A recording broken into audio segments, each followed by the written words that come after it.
Okay, this is A2u2L6. We're going to look in this section at how to solve a system of equations with three variables. So we're going to have three equations with three variables. All right, so get a picture of this. It's going to be an equation with an x, y, z, and there's going to be three of them. And we're looking for the point of intersection. Now, because these problems take a lot of room, here is the method that we're going to use. So if you are watching, just pause this and take a minute to get these down, but I'm going to run through them real quick. The method that we're going to use is we're going to label the equations 1, 2, and 3. Then we're going to take the equations and make two pairs of the equations, and we're going to label those pairs A and B. Then we're going to use elimination on both pairs, eliminating the same variable from each one. We're going to stack these two answers, the A and B equations. We're going to eliminate again. Then we're going to substitute that answer into one of the equations and solve. Then we're going to substitute both of those answers to get our third one. So like I said, if you have to hit pause so you can write these down, go ahead, because I'm fixing to erase them and put up a problem. Okay, here's problem number 1. And you see we have three equations. Each equation has three variables, an x, a y, and a z. So what we're trying to do is find the value of x, y, and z that makes all three of these true at the same time. So according to our steps, the first thing we need to do is label these 1, 2, and 3. So it doesn't matter which one is what. The reason we're doing that is it's easier to refer to these by 1, 2, and 3 than it is to keep reading out that whole equation. Now we're going to take these three equations and we're going to pair them up. We're going to make two pairs. So it's going to be alternating, and it doesn't matter how you pair them. There are always several different ways. But for this problem, I'm just going to pair 1 and 2 and 1 and 3. Now we're going to call the first pair, pair A, and that's going to be 1 and 2. So I'm going to copy my first equation just like it is, 2x minus 6y plus 9z equals -8. And equation number 2, 5x plus y plus 2z equals 10. And I check real quick to make sure I've copied everything correctly, and I have. Now, let's come over here and let's do pair B, which I'm going to do with equations 1 and 3. So equation 1, using it again, 2x minus 6y plus 9z equals -8. And equation number 3, which is 3x plus y minus 8z equals -28.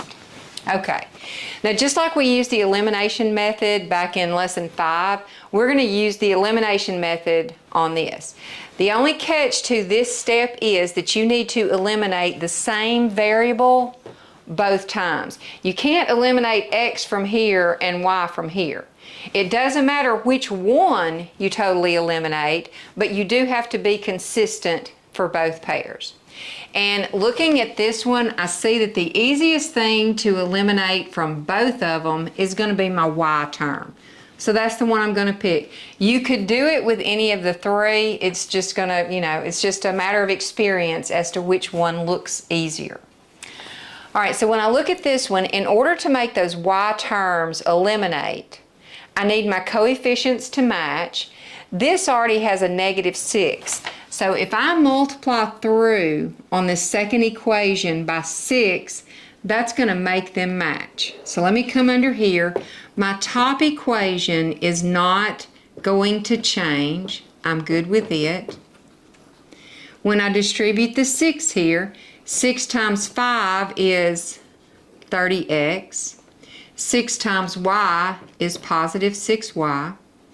6 times 2z is positive 12z, and 6 times 10 is 60. Then I'm going to add down.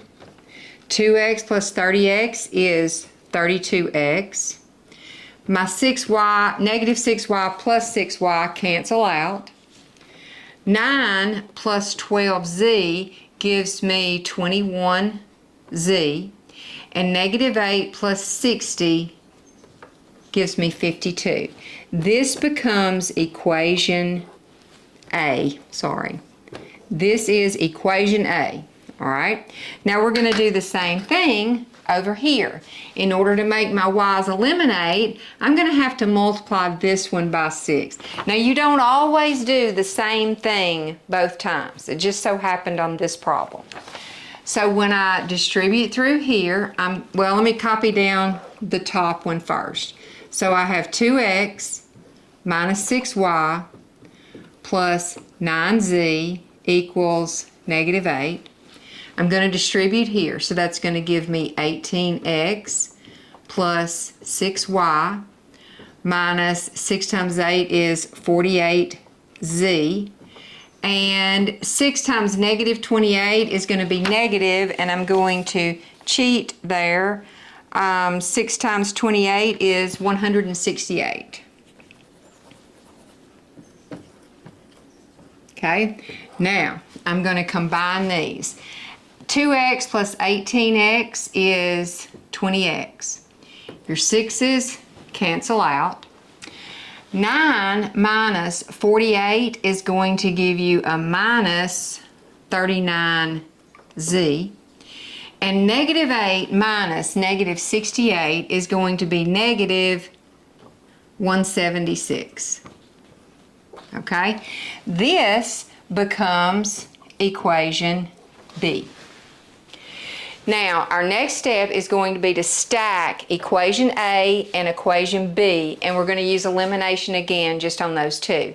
Because of space limitations, I'm fixing to erase all of this, and when I come back, you're just going to see equation A stacked on top of equation B, but don't forget where those came from, okay? If you're on paper, you can just come under that and stack A over B.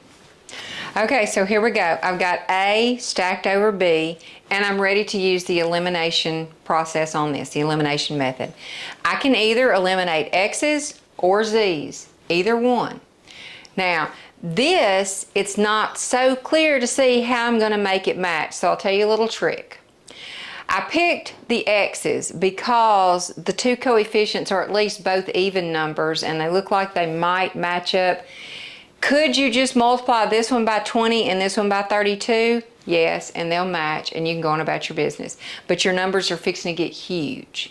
So a little tip is, what you actually want is a least common multiple. So I got the calculator out and found a least common multiple between those two was 160. So if I can find a number that I can multiply both these by and get 160, then that's going to help me out. And what I came up with, if I multiply 32 times 5, that's 160.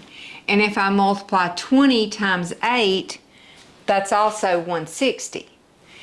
Now, when I do that, these are both going to be positive, and we've talked about the fact that it's best if you let one of yours be negative so you can add. So that is why instead of just multiplying by 5, I'm fixing to multiply all the way through by negative 5. Okay? So my new A equation, now all I'm fixing to do here is multiply this number all the way through. And then I'm going to multiply this number all the way through and get two new versions of this. Now, negative 5 times 32 is going to be negative 160x. And negative 5 times 21z is going to be minus 105z. And negative 5 times 52 is going to be negative 260. Okay? Now, on equation B, when I multiply all the way through by 8, I'm going to get a positive 160x. I'm going to get a negative 312z, and I'm going to get a negative 1,408. Okay? Now we're ready to add to combine. What's going to happen when I add these two? They're gone. Now when I add 105 plus 312z, they're both negative, so I'm going to get a negative 417z equals, when I add negative 260 plus negative 1408, I get negative 1668. Then when I divide both sides by negative 417,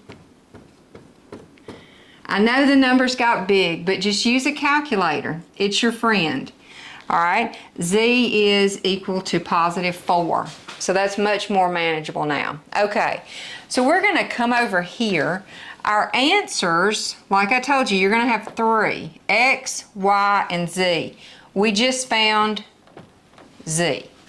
All right, now using the steps, I'm going to come back up to either equation A or B. Why them? Well, they only have 2 variables up here, and if I fill in for one of them, then I can solve and get the answer. I can get the other one. So I am going to choose to fill into, let's do B, okay? So when I fill in to this value, I'm going to have 20x minus 39 times this 4 equals negative 176. All right, so now I have 20x minus 39 times 4 is 156 equals 176. If you add, let's see, and that's negative. If you add 156 to each side, that's going to give you 20x is equal to negative 20. Divide both sides by 20. X is equal to negative 1. So, now look at there. We've got 2 of the 3. Now we're going to take both of these and we can fill it into any of these 3 equations. You see, if you have 3 variables and you fill in 2 of them, that's going to let you solve for the third one. So let's just take the top one, and we're going to fill in 2 times our x value was negative 1 minus 6y, we don't know yet, plus 9 times 4 equals negative 8. So 2 times negative 1 is negative 2 minus 6y plus 9 times 4 is 36 equals negative 8. Negative 2 plus 36 is going to leave you with negative 6y plus 34 equals negative 8.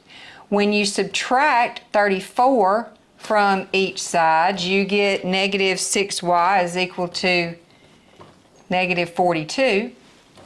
Divide both sides by negative 6, and y is equal to positive 7. And there you go. If you want to check them, plug all 3 of these into all 3 of those, and they should give you correct answers. So, there you go. That was problem 1.